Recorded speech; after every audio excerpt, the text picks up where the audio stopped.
Lane, does the school, the tradition, the history, the coach, does any of that matter anymore As far as what exactly? in terms of where kids want to go?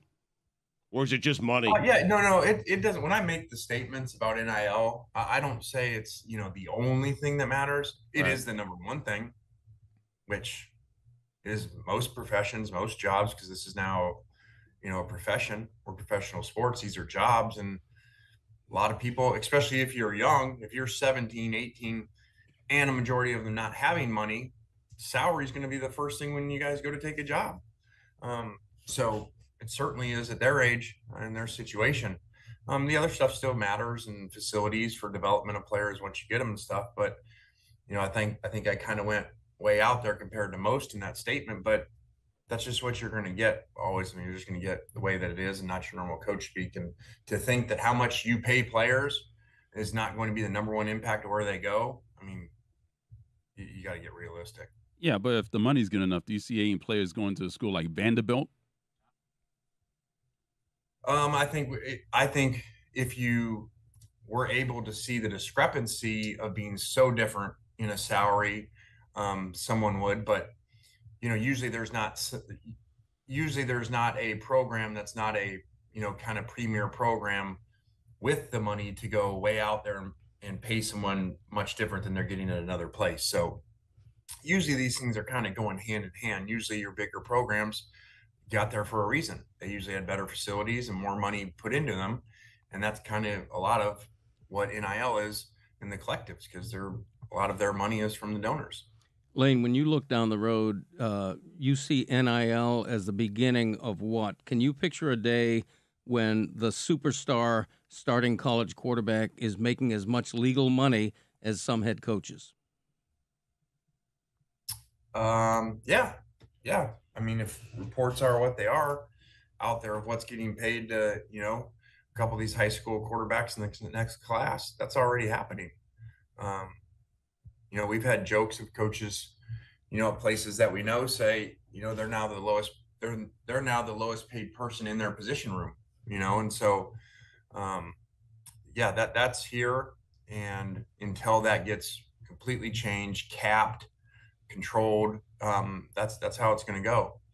And it's not, I mean, there's a lot of bad parts about that, of dynamics of locker rooms, of players. I mean, you're going to give all this money to a player that's coming in that you really don't know how good they are.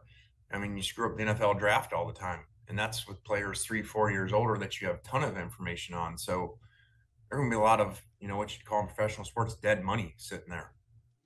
What's the going rate for these quarterbacks you're talking about?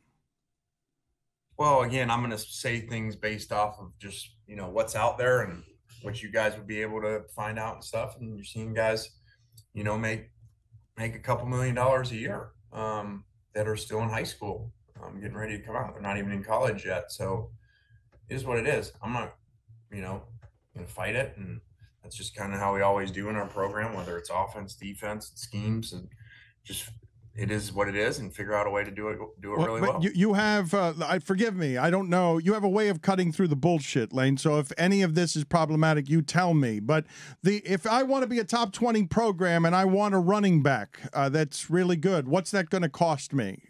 Like the average cost. You're running a corporation. You're a CEO. You know what these things have numbers now, assigned values, do they not? Not as much as you would think, because again, you don't have public record and contracts. So you're not able, it's not like the NFL or something where you can just pull up all the contracts and here's the average salary over how many years. So it's not that easy to figure out. And, it sounds like people are set up in very different ways, because again, there's no base contract structure for everybody, whether they're getting that right when they get there, whether they're getting that over the term of 4 years, whether they have to stay to get it. There's all kinds of different ways. Because again, you have collectives writing the contracts that's not controlled by the head coach or the school. So it'd be like in the NFL, the general manager, the head coach isn't telling them what to pay and writing contracts. Someone else outside of the building, outside of the organization is. So it's a really messy situation. Why didn't you get Arch? Oh, you were so close to getting Arch. I mean, Lane, I thought he was going there. I thought he was there. Yeah. I thought you thought he was there, didn't you? Well, this would be those weird rules they have. I can't even answer that because he was still a prospective student athlete that is not signed there. That's kind of that maturity thing. I would have answered that years ago. Oh, well, the Mannings are cheaters. Everyone knows it. And all of them are for sale. And I'm Texas. proud of the. and I don't think Lane's saying any of this. I This is don't Dan know. saying Well, it. he's not Lane's saying not it, but saying I don't anything. like Right. this new adult Lane. I like Let It Fly Lane is the lane that I prefer. You had him. How certain were you that you had him? You can't even do that? I can't. And yeah, this new lane doesn't help your ratings very much. You don't really get those like All right. ESPN ticker lines anymore. Can you do it this way? Hypothetically, a magical quarterback who was born from quarterback royalty appears in high school, and Lane Kiffin could have gotten him because he had links to the old school, and it was. I thought it was a foregone conclusion. I was surprised that this hypothetical quarterback would end up anywhere else. Well, I don't know how to do that exactly, but I have said all along, you know, sometimes, and I'm not saying this happened here, but at places, sometimes kids, especially, like things or dislike things that you think they may like or dislike. And let's say I go to a place, I'm this 17-year-old kid, and I go to a place that every they got streets with my names on it. The whole building's named after me. That could be a great thing. And then you may have some personalities. I said along my personality, I wouldn't want that. I'd want to go do my own thing somewhere different. And, by the way, there's someone that had that same choice that did. His name is Peyton Manning. So, I think that can be a real plus, like everybody around here would think, but I think it can be a negative, like I said, from day one. Right. Hypothetical, Lane. No names. That's no don't say names. anything.